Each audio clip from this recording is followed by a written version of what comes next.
আসসালামু আলাইকুম, সবাইকে আমন্ত্রণ জানাচ্ছি beyond border sports presents the football inside powered by rabbit hole BD. World cup শুরু হতে এখনো অনেকগুলো দিন বাকি, কিন্তু এই ওয়ার্ল্ড কাপের হাওয়া যেন অলরেডি বইছে সারা বিশ্বে। কারণ ফিফা ওয়ার্ল্ড কাপের 12টি গ্রুপ অলরেডি ঘোষণা করে দিয়েছে, যেখানে 48টি দেশ খেলবে ওয়ার্ল্ড কাপে। সো টিমগুলো কে কোন গ্রুপে আছেন, কোন গ্রুপটা group of death, Argentina Brazil কোন গ্রুপে আছেন, তাদের অবস্থান কি, সব বিষয় নিয়ে আজকে আলোচনা হবে। আলোচনা করার জন্য আমাদের সাথে দুজন স্পেশাল গেস্ট আছেন। আপনাদের সাথে শুরুতেই পরিচয় করে দিয়ে আমাদের সাথে আছেন বাংলাদেশ ফুটবল দলের সাবেক খেলোয়াড়, ন্যাশনাল অ্যাওয়ার্ড পাওয়া খেলোয়াড় মিস্টার আব্দুল গাফফার। স্যার, কেমন আছেন? খুব ভালো আছি, আপনি কেমন আছেন? আলহামদুলিল্লাহ। Thank you very much. So আরও একজন স্পেশাল মানুষ আছে যে আমাদের সাথে সব সময় থাকেন, আমাদের সবার প্রিয় বাংলাদেশ ফুটবল টিমের সাবেক ফুটবলার, ক্যাপ্টেন জাহিদ হাসান এবিলি ভাই। ভাইয়া, welcome. Thank you very much. গ্রুপগুলো ঘোষণা করা হয়েছে ওয়ার্ল্ড কাপ 2026-এর। সো মানে এই জায়গায় যেটা একদম ফার্স্ট যেটা কোশ্চেন, 48টা দেশ, এবার 3টা দেশে খেলা হচ্ছে। ওয়ার্ল্ড কাপ কি তাদের যে আগে আমরা দেখতাম যে 1 মাস উত্তেজনাপূর্ণ একটা খেলা হতো, এখন এইবার কিন্তু টুর্নামেন্টটা 1.5 মাসে চলে গেছে। সো এমিলি ভাইয়ের কাছে কোশ্চেন যে আমরা কি সেই ওয়ার্ল্ড কাপ পাবো, নাকি এটা খেয়ে হারিয়ে ফেলবে এত বড় টুর্নামেন্ট?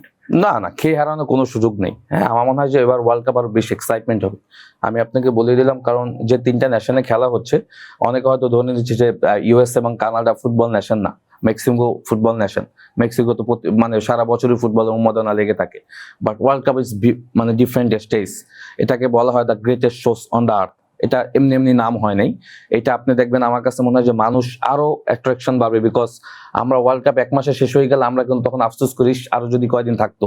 হ্যাঁ, এইটা কিন্তু এবার ফিফার প্রেসিডেন্ট যে ইনফ্যান্টিনো, সে কিন্তু অনেক অ্যানালাইসিস করে কিন্তু দল বাড়িয়েছে, এবং আমার মনে হয় যে এইটা হ্যাঁ 1.5 মাস এবং এক্সাইটমেন্ট আরো বেশি হবে। এবং দেখেন যে ড্রটা হয়েছে, সেখানে সে ডোনাল্ড ট্রাম্পকে নিয়ে এসছে, রিও ফার্ডিনান্ডকে দিয়ে প্রেজেন্টেশন করিয়েছে, সবকিছু মিলেই কিন্তু এক্সাইটমেন্টটা এখনই তৈরি হয়েছে। আর আপনি যদি ওভারঅল বলেন, আমি বলবো যে 3টা ন্যাশনে খেলা হবে, এবং অলরেডি কিন্তু ইউএসএ তে কিন্তু ফুটবলের একটা ক্রেজ তৈরি করে ফেলছে লিওনেল মেসি।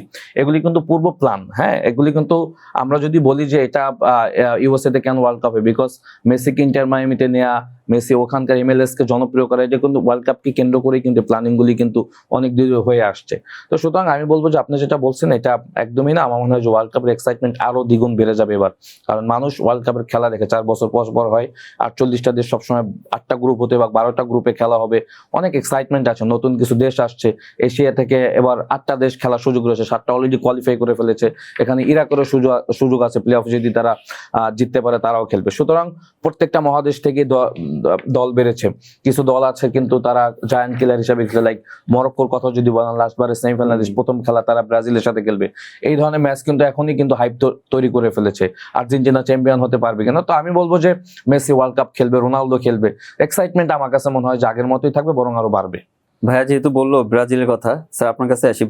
গ্রুপ সি তে ব্রাজিল, সাথে আছে মরক্কো, হাইতি আর স্কটল্যান্ড। সো এদের যদি র্যাঙ্কিংটা দেখি, ব্রাজিল 5 নম্বরে আছে, মরক্কো 11, আর বাকিদের আসলে একটু পিছনে 36 নম্বর স্কটল্যান্ড, আর হাইতি হচ্ছে 84। সো এই গ্রুপে আসলে ফেভারিট ধরাই যায় ব্রাজিলকে। সো মিশন হেক্সা কি এবার আসলে সম্পন্ন হচ্ছে ব্রাজিলের? আসলে মিশন অ্যাকশন বলতে যেটা বোঝাচ্ছেন, ব্রাজিল আর আর্জেন্টিনা সবসময় 1 নম্বর 2 নম্বর, মানে এদের মানুষ কি চায়, মানুষ চায় ব্রাজিল আর্জেন্টিনার মধ্যে ফাইনাল হোক, আর কিছু তাই না। এটা হলেই মানুষের মানে ভিতরে যে কাজটা, শুধু বাংলাদেশে না, সারা পৃথিবীর মানুষ। তো ব্রাজিলে গ্রুপে যেটা বলছেন, মরক্কো, ব্রাজিল এবং স্কটল্যান্ড আর হাইতি ধরেন ওই ধরনের কোনো না, কিন্তু আপনি বলতে পারবেন না যে ওয়ার্ল্ড কাপে সৌদি আরবের কাছে কিন্তু আর্জেন্টিনা হেরে গেছে। সৌদি আরবের কাছে এশিয়ান পরাশক্তি পেল, সৌদি আরবে গেছে, আর্জেন্টিনা হেরে গেছে, সেই আর্জেন্টিনার টিমই কিন্তু চ্যাম্পিয়ন হয়েছে। ফুটবল হলো 90 মিনিটে উত্তেজনামুক্ত খেলা। যদি ওয়ার্ল্ড কাপে যারা খেলতে আসবে তাদের কিন্তু প্রিপারেশন থাকে অন্যরকম। হাইতি বলেন, স্কটল্যান্ড বলেন, মরক্কো বলেন, ব্রাজিল যে জিনিসটা চিন্তা করে, তারাও কিন্তু তাদের দেশকে সেই রিপ্রেজেন্টেটিভ হিসেবে চিন্তা করে। সেক্ষেত্রে আপসেট কোনো কিছু হইলেও কিন্তু বলা যায় না। হাইতিকে যে আমরা ছোট করে দেখবো, হাইতি ওয়ার্ল্ড কাপের গ্রুপে আসছে এবং সেখানে খেলতে যাবে ব্রাজিলের সাথে, মরক্কোর সাথে, স্কটল্যান্ডের সাথে। তো রেজাল্ট আমরা ধরে রাখবো ব্রাজিলের পক্ষে, যেহেতু ব্রাজিল, আবার ব্রাজিল যে খারাপ করবে না সেটাও বলতে পারবেন না। তো সেক্ষেত্রে যে কথাটিও বলেছে আমি ওর সাথে একটু অ্যাড করি। আমার অনেকগুলি ওয়ার্ল্ড কাপ আমি দেখার সুযোগ পেয়েছি, আল্লাহ আমাকে দেখানোর সুযোগ। ফাইনাল খেলাগুলি আমি বেশিরভাগ দেখেছি, কোয়ার্টার ফাইনাল দেখেছি। তো আমার মনে হয় যে তিনটি দেশে হচ্ছে, যে কথাটা ও বলেছে, দে আর প্রিপেয়ার্ড ফ্রম বিগিনিং। যেন মেসিকে ইন্টার মায়ামি নিয়েছে, আপনি যদি এখন এবার MLS চ্যাম্পিয়ন হলো, রাইট, চ্যাম্পিয়ন হলো, হ্যাঁ, এবং you get the jersey cost is $400, right, $400 আমার মানে ছেলে আমাকে পাঠিয়েছে। তো আমি এই জন্য বললাম $400, দেখেন এদের ইনকামটা কোথায়, একটা জার্সি $400। মার্কেটিং প্ল্যানটা প্ল্যানটা দেখেন, কয়েক বছর ধরে কিন্তু প্ল্যান ডেভিড বেকাম যে চিন্তা ভাবনা করে রাইট, এগিয়েছে, এবং ডেভিড বেকামকে যে তাদের মার্কেটিং এবং স্টেডিয়ামে পরিপূর্ণ। আমার ফ্যামিলিরা খেলা দেখতে যায়, আমার বড় ভাই, আমার ভাতিজা, আমার ছেলে, ওরা কিন্তু সব দল বেঁধে সিনসিনাটির এগেনস্টে মেসির যে খেলা ছিল সেটা দেখে আমাকে আবার ওরা বলে। তো এই যে দুর্দান্ত জিনিসগুলি, আমি আমি কিন্তু ফ্লোরিডাতে বেশি সময় কাটাই, কারণ আমার ফ্যামিলি সেখানে। তো আমি ইন্টার মায়ামি সাপোর্টার। আমি যে যাব ইন্টার মায়ামিতে খেলা হবে, মায়ামির মাঠেই খেলা হবে। তো এরকম কিন্তু আমেরিকা বহু দর্শক আছে। মানে আপনি মনে করবেন না যে শুধু ইউরোপ এবং ল্যাটিন আমেরিকা বলেন বা এশিয়া বলেন, নো, আমেরিকায় এখন ফুটবল অনেক পপুলার, ইভেন কানাডাও, মেক্সিকো তো আছেই, মেক্সিকো তো ওয়ার্ল্ড কাপের অনেক করে। সেক্ষেত্রে একটা বড় রকম মানে 48টা দল 3টা দেশে খেলবে, এটা কিন্তু উন্মাদনা অন্যরকম থাকবে। এবং এই যে ওই জুন মাসের 10 তারিখ থেকে শুরু হবে, জুলাইয়ের 19 দেড়টা মাস আমাদের দেশেও কিন্তু আমাদের মানুষজন কিন্তু এখন থেকেই আমি যতটুকু গুঞ্জন শুনতে পাচ্ছি শুরু করছে, মানে কি করবে এই দেড়টা মাস। আমি মনে করি সবার ভিতরে কিন্তু একটা ওয়ার্ল্ড কাপের একটা আমেজ তৈরি হয়ে গিয়েছে, নিজের সাপোর্টিং টিমের প্রতি একটা স্যার এখান থেকে আসি, গ্রুপ ই তে আপনার ফেভারিট টিম জার্মানি। জি, আমার ফেভারিট টিম ফ্রম 1974। তো এইখানে আছে হচ্ছে ইকুয়েডর আছে, যাদের র্যাঙ্কিংটা 23, বাকি দুইটা টিমেরই আসলে 42 এবং 82, অনেক নিচে। সো জার্মানির জন্য তো মানে পরের রাউন্ডটা খুব ইজি হয়ে গেল। আমার কাছে ইজি বলতে আমি আপনাকে একটা কথা বলি, ফুটবল তো 90 মিনিটের খেলা। যারাই ওয়ার্ল্ড কাপে ওই ফাইনাল রাউন্ডে গিয়েছে তারা কিন্তু ওই জার্মানি যে চিন্তা ভাবনা করে মাঠে খেলবে, they are preparation for the World Cup. ওই এখন মাঠে সেই দিনের খেলাটাকে তুলে নিতে পারবে নিজের করে। জার্মানি তো ইকুয়েডর পরে যে দুটো টিম আছে 42-43, আমাদের তো ধরেন এই জাপান হারিয়েছে, হ্যাঁ, ব্রাজিলকেও হারিয়েছে রিসেন্টলি। তো আপনি বলতে পারেন না তো, এখন খেলার মাঠটা হলো ওয়ার্ল্ড কাপ, হ্যাঁ, greatest show off the earth. এখন এই জিনিসটাকে সব টিমই কিন্তু প্রিপারেশন কিন্তু নিয়েছে গত 4 বছর থেকে 8 বছর থেকে, মানে প্রিপারেশন নিয়েছে। এখন মাঠে গিয়ে যখন খেলতে নামবে, র্যাঙ্কিং কিন্তু একটা পজিশন, কিন্তু মাঠের পারফরমেন্স কিন্তু একটা ডিফারেন্স ইস্যুতে থাকবে, কারণ তখন তার দেশের কথা চিন্তা করবে, র্যাঙ্কিং না। আমার দেশ ইকুয়েডরকে বলেন, হাইতিকে বলেন, সবাই তখন তার জার্সি তার দেশকে রিপ্রেজেন্ট করছে, এবং এই ওয়ার্ল্ড কাপটাকে তারা এমনভাবে ধারণ করবে যে আমার তখন ব্রাজিল বলে যে যারা ঘাবড়ায় যাবে, গোল খাবে, নো, ফাইট হবেই। জার্মানি সেম, আর্জেন্টিনা এগেইনস্টে যে খেলুক, মানে আপনার যেই যত র্যাঙ্কিংই থাকুক না কেন, টুর্নামেন্টে কিন্তু মাঠে গিয়ে কিন্তু আগের মতন যে বসে থাকবে আমি গোল খাইলাম হাইরা গেলাম আগে থেকে হেরে যাব, ওইটা হবে না। তো স্যার আমরা লাস্ট ওয়ার্ল্ড কাপই দেখেছি, আর্জেন্টিনার সাপোর্টার আপনি, সৌদি আরবের সাথে হেরে ওয়ার্ল্ড কাপ শুরু, তারপর ওয়ার্ল্ড কাপ চ্যাম্পিয়ন। সো এইবার যদি গ্রুপ জিতে আসি, আর্জেন্টিনার সাথে আছে আলজেরিয়া, অস্ট্রিয়া, জর্ডান। সো ধরে নিচ্ছি আমরা আর্জেন্টিনা ইজিলি পরের রাউন্ডে যাবে, কিন্তু ব্যাক টু ব্যাক চ্যাম্পিয়ন কি আমরা পাচ্ছি? আপনার কি মনে হয়? না, এটা তো দেখেন দেশ বাড়ছে, খেলা বাড়ছে, কম্পিটিশন অনেক বাড়বে। হ্যাঁ, গতবার লাস্ট ওয়ার্ল্ড কাপে যদি দেখেন, প্রথম ম্যাচে সৌদি আরবের সাথে হারার পরে তারপর সেখান থেকে ব্যাক করে চ্যাম্পিয়ন হয়েছে। মরক্কো সেমিফাইনাল খেলেছে, কেউ চিন্তাও করতে পারেনি। ওয়ার্ল্ড কাপে আগে থেকে প্রেডিকশন আমি করতে পারবো না। এখানে কারা চ্যাম্পিয়ন হবে, এটা টুর্নামেন্ট যখন স্টার্ট হবে ফ্লোটা দেখে বোঝা যাবে যে কারা আসলে চ্যাম্পিয়ন হবে। এই মুহূর্তে আসলে বলা মুশকিল। বাট আপনি যদি আমাকে আর্জেন্টিনার স্কোয়াড সম্পর্কে বলেন, তারা কিন্তু চ্যাম্পিয়ন হওয়ার মতো দল। হ্যাঁ, তাদের ওই সেম স্কোয়াডই আছে, 2-4 জন প্লেয়ার হয়তো সাফেল হয়েছে, এবং তাদের পিছনে কিন্তু একজন মাস্টার মাইন্ড কোচ আছে, লিওনেল স্কলোনি, যে কিনা সবসময় প্লেয়ারদের টাচে থাকে এবং এই দলটাকে কিভাবে চ্যাম্পিয়ন করাতে হবে ওই প্ল্যানিংগুলি কিন্তু সে ভালো জানে, কারণ ব্যাক টু ব্যাক 2টা কোপা আমেরিকা এবং ওয়ার্ল্ড কাপ জিতছে। সুতরাং তার কিন্তু সেই ধারণাটা সে হয়েছে চ্যাম্পিয়ন করার জন্য কি কি কাজগুলি করতে হবে, এবং স্টিল সে মেসিকে ফোকাস করে কিন্তু তার দলটাকে সাজাচ্ছে। সুতরাং আর্জেন্টিনা যে চ্যাম্পিয়ন হতে পারবে না সেটাই আমি বলবো না, খুবই সুযোগ আছে back to back Argentina champion হবে। সেই স্কোয়াড আছে, স্কোয়াডের ডেপথ অনেক স্ট্রং।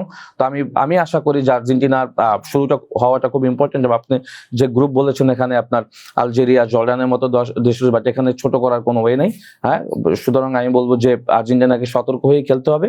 চ্যাম্পিয়ন হওয়ার মতো আর্জেন্টিনা দল, বাট আরো বেশ কিছু দল আছে যারাও এবার ওয়ার্ল্ড কাপ স্টেজে, লাইক স্পেনের কথা যদি বলি, হ্যাঁ, টপ অফ দ্য লিস্টে থাকবে। টপ অফ দ্য লিস্টে হ্যাঁ, যদি বলেন, আমি ওই গ্রুপটা একটু ইন্টারেস্টিং, গ্রুপটা কেপ ভার্দে নামে যে দলটা, নতুন একটা দল, একটা নতুন একটা দেশ। হ্যাঁ, এবং খুব অল্প মানুষের দেশ, হ্যাঁ, খুব অল্প মানুষের। আই গেস খুব ইন্টারেস্টিং হবে। কি না, শুরুর দিকে তেমন একটা ইন্টারেস্টিং হবে না, কারণ হলো যে শুরুর দিকে আমরা যাদেরকে ফেভারিট ভাবি আশা করি তারাই সেকেন্ড রাউন্ডে কোয়ালিফাই করবে। হ্যাঁ, বাট যেটা হলো যে আপনি আসলে প্রিপারেশনটা কেমন নিলেন। স্পেন তো চ্যাম্পিয়ন হওয়ার জন্য আসবে, গ্রুপ স্টেজে তো বাধা হওয়ার জন্য আসবে না।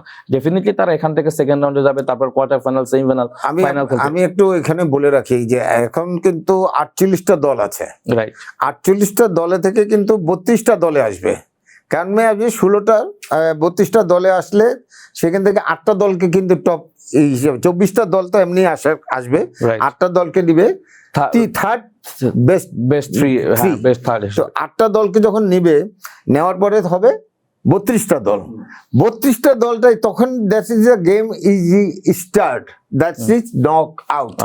এবং 16 দেখতাম, এখন 32তে আমরা দেখবো। এবং সেখানে আপসেট যদি কিছু হয় হতেও পারে, এবং সেখানে আপসেট হলে রাউন্ড 16-এ ঢোকার জন্য আমরা যাদেরকে চিন্তা ভাবনা করছি নাও থাকতে পারে। সেখান থেকে আপনি শুরু হবে রাউন্ড 16 থেকে, আপনি তখন চিন্তা করতে পারবেন who is going to be quarter final, semifinal, final. তো এখন আপনি আগে 48টা খেলা শুরু হোক, 4-48টা, দেন 32টা, 24টা আর 8টা নিবে, তারপরে নকআউট হবে 32টার মধ্যে।